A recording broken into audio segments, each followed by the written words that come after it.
পুরীর পবিত্র ভূমিতে প্রতি বছর অনুষ্ঠিত হয় এক ঐশ্বরিক যাত্রা, রথযাত্রা। এক বিশাল সমুদ্রের মতো মানুষের ঢল নামে। সেখানে ভক্তি, সংস্কৃতি আর ঐতিহ্য মিলেমিশে এক হয়ে যায়। পুরীর জগন্নাথ মন্দির থেকে এই রথযাত্রা প্রথম শুরু হয়েছিল, যদিও এর সঠিক সূচনার সাল নিয়ে কিছু মতভেদ আছে। তবে অনেক ঐতিহাসিকের মতে 1078 সালে পুরীর জগন্নাথ মন্দির স্থাপিত হয়েছিল এবং তারপরেই রথযাত্রার সূচনা হয়। সেটি আনুমানিক 12 শতক।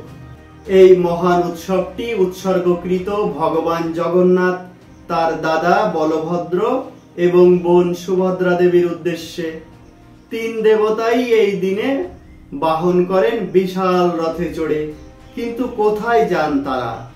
তাদের এই যাত্রা মূলত গুন্ডিচা মন্দিরের দিকে। গুন্ডিচা মন্দির হলো তাদের মাসির বাড়ি।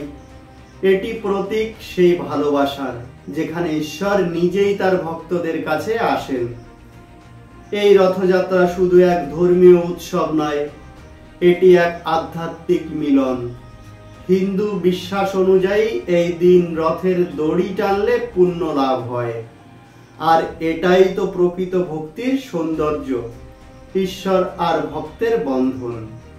পুরীর এই ঐতিহাসিক রথযাত্রা যুগে যুগে ভক্তি ও ঐতিহ্যের প্রতীক হয়ে আছে, আর থাকবে আগামী প্রজন্মের জন্যও, নতুন আশা আর বিশ্বাসের আলো নিয়ে। আপনিও কি রথযাত্রায় অংশ নিয়েছেন? আপনার অভিজ্ঞতা কমেন্টে লিখে জানান। ভিডিওটি ভালো লাগলে লাইক দিন, শেয়ার করুন আর চ্যানেলটিকে সাবস্ক্রাইব করতে ভুলবেন না।